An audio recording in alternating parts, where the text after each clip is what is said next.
No, but maybe Well, it's recording. It's Recording now. Yes. That's fine.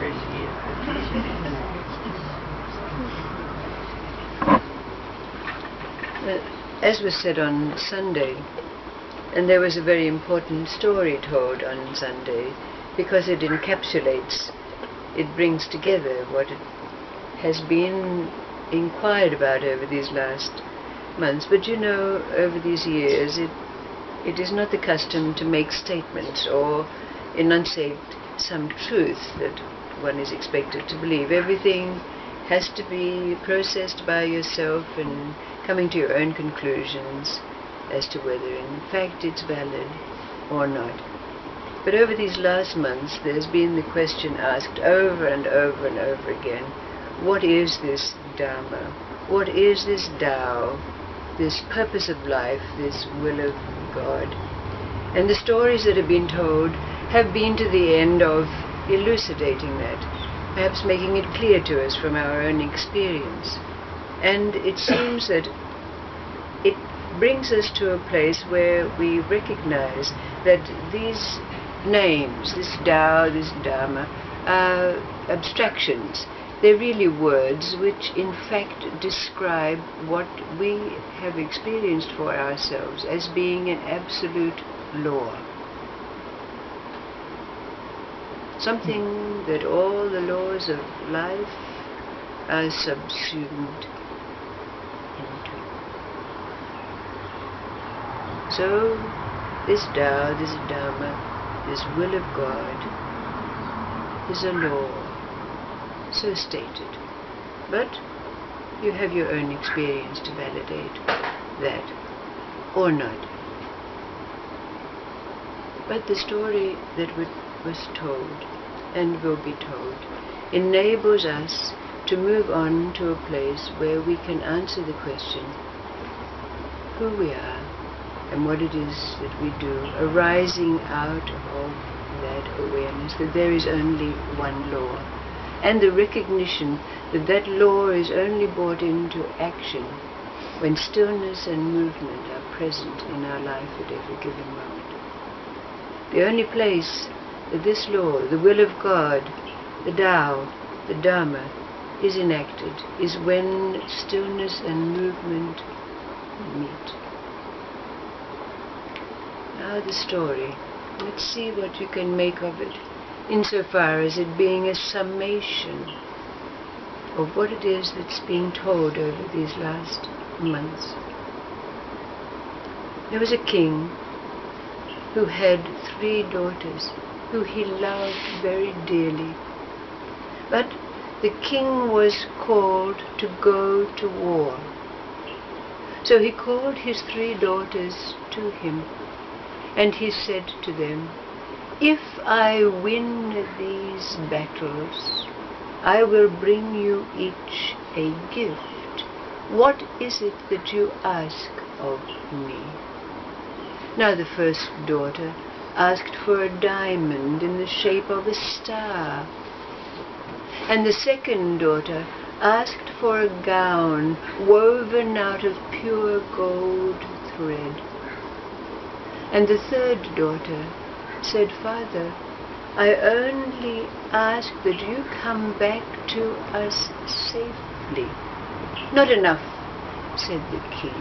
"You must ask me for a gift. I give you 3 days to come up with what it is that you would like me to bring for you."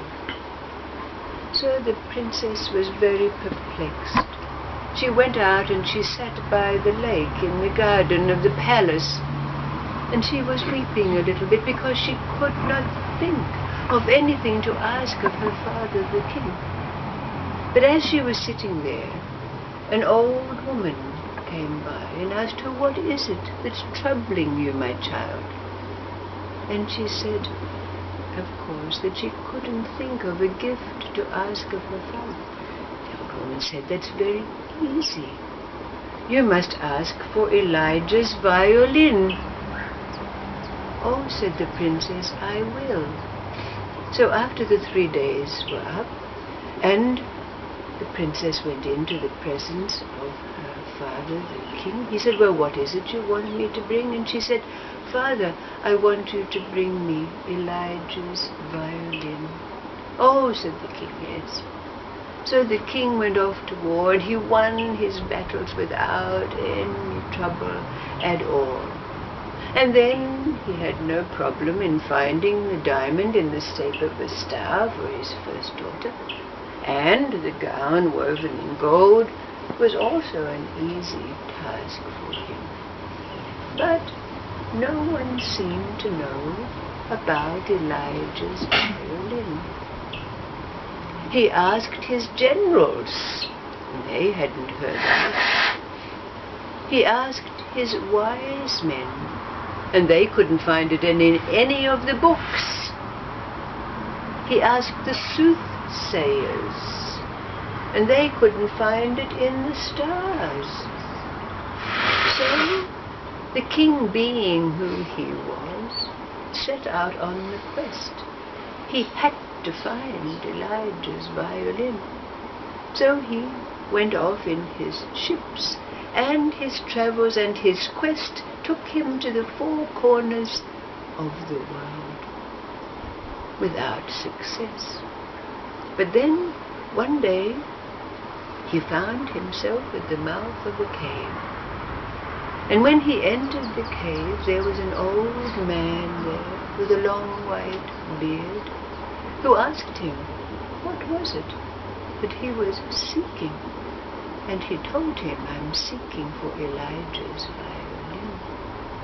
Oh, said the old man, Elijah's violin is in the possession of the monarch of this realm, and he has a daughter who has been turned to stone. He's decreed that anyone who saves his daughter will be given whatever gift it is that he asks for. And then the old man took out from beneath his raiment 3 threads, and he said, these threads are from the bow of Elijah's violin. When you come into the presence of the princess, throw these threads into the fire. Now the king said to the old man, how can I thank you for your advice and your gift? Oh, said the old man, there is no need. It will be repaid by your daughter, because she will release the melodies of Elijah's violin. So the king took his leave, and with his entourage of soldiers they approached the gates of the palace of the monarch of that particular kingdom. But at the gates, the king said to his soldiers, you camp out here. I must enter this place on my own. So the king was escorted into the presence of the monarch, explained why he was there. And the monarch said, well, you have to realize that my decree says that if you are not successful in healing my daughter, you will lose your life, said the king. And they proceeded to the chamber of the princess. Now when the king entered the chamber, it was like ice. Even though there was a fire blazing in the hearth, the air was chilled. And when he looked at the princess, indeed she was as though made of stone, like alabaster. But to his surprise, she could speak. And when she spoke, it was like that she was alive again. But as soon as she was silent, again she was as though she was stone. So the king asked the princess, what is it that has happened to you?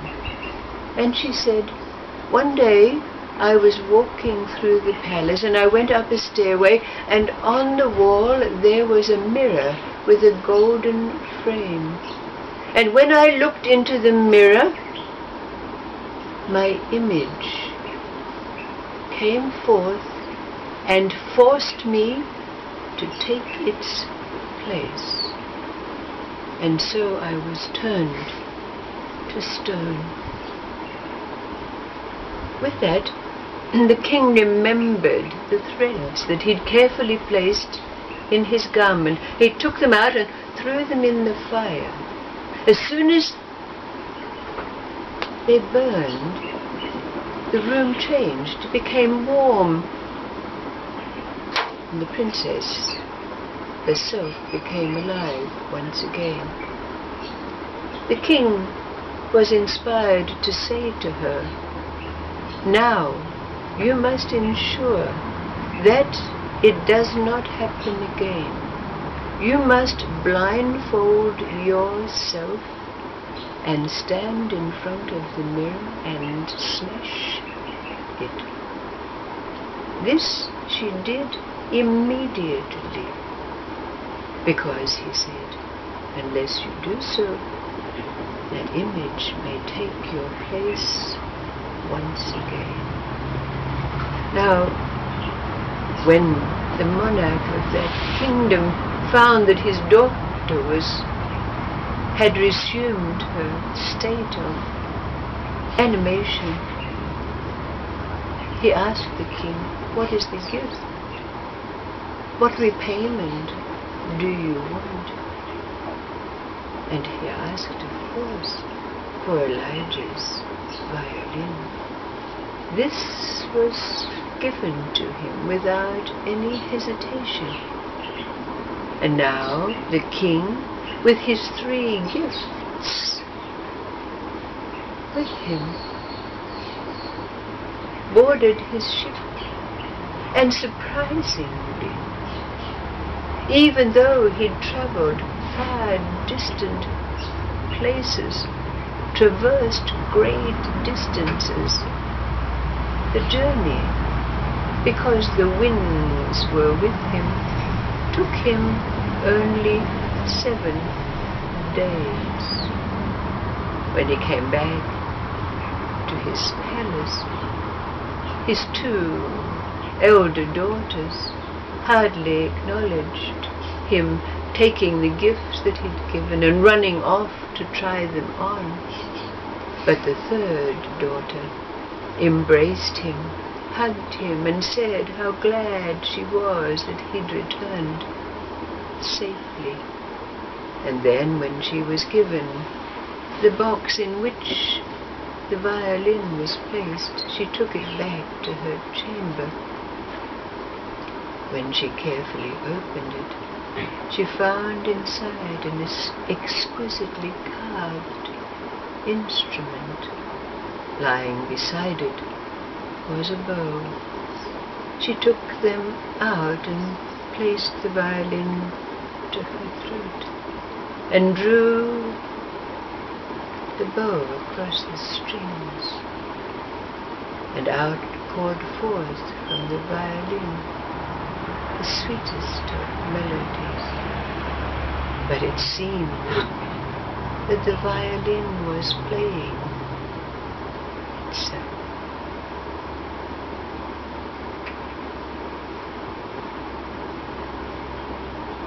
What does this story mean to you now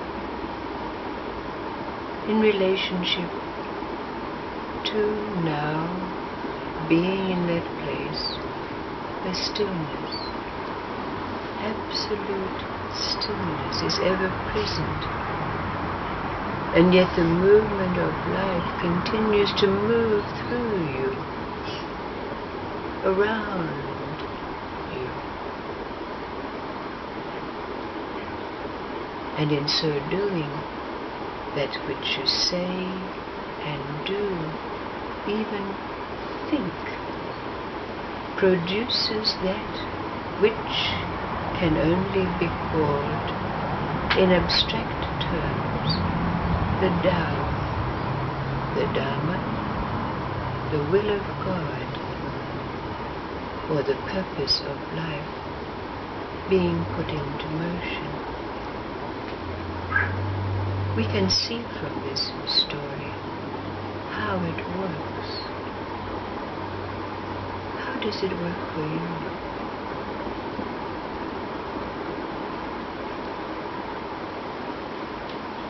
What is this absoluteness, this inviolability that goes beyond all the dimensions of existence, and yet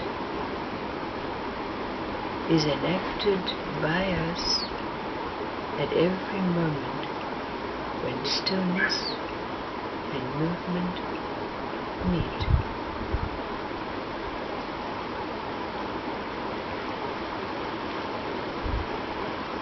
Who are you? What do you do?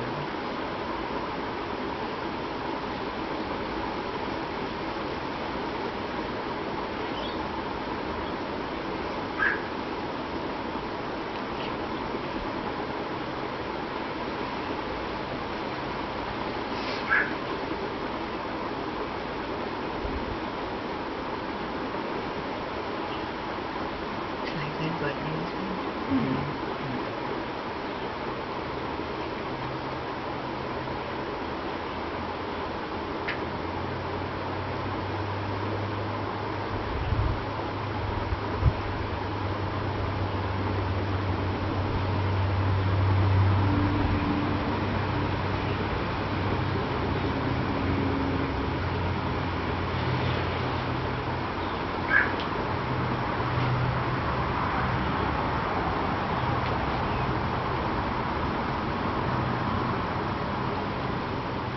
Is an ant crawling up your leg less poignant than hearing of the death of a loved one?